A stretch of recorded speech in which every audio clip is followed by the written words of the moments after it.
టైట్గా ఉంటుంది. ఎక్కువ టైట్గా లాగితే మళ్ళీ పూలు కట్ అవుతుంది. అందుకని కరెక్ట్గా లాగాలి.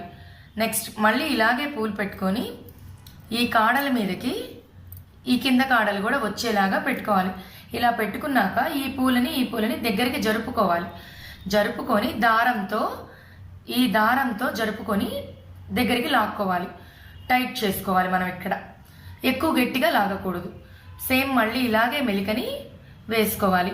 ఈ మెలిక వేసినప్పుడు మనకి ఇక్కడ ముడి పడింది అని అర్థమవుతుంది. ఈ మెలికను వేసినప్పుడు ఇలాగ దగ్గరగా లాక్కొని కట్టుకుంటూ ఉంటే మనకి చిక్కదనంగా వస్తుంది. మనకి ఎంత చిక్కగా కావాలంటే అంత చిక్కగా కట్టుకోవచ్చు.